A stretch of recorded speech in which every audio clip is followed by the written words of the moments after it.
Juan 6:47-51. Katotohanang sinasabi ko sa inyo, ang sinumang sumasampalataya ay may buhay na walang hanggan. Ako ang tinapay ng buhay. Kumain ng mana sa ilang ang inyong mga ninuno at sila'y namatay.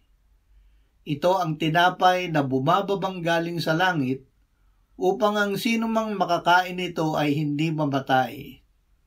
Ako ang tinapay na buhay na bumabang galing sa langit.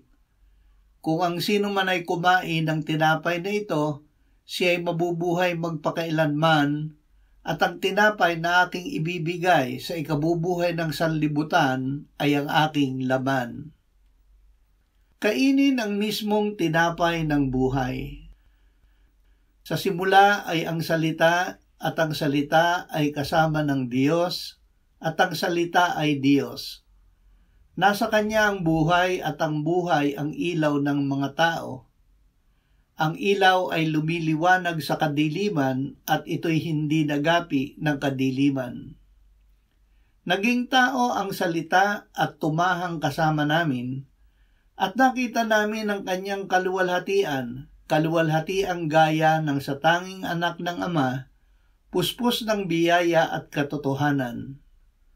Mula sa Kanyang kapuspusan ay tumanggap tayong lahat, biyaya na sinundan pa ng ibang biyaya. Sinabi ni Jesus, "Ako ang daan at ang katotohanan at ang buhay. Sino man ay hindi makakarating sa Ama kundi sa pamamagitan ko.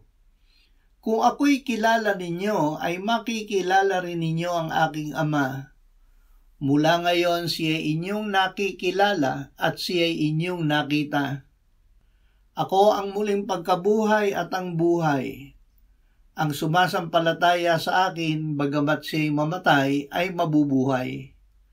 At ang bawat nabubuhay at sumasampalataya sa akin ay hindi mamamatay magpakailanman."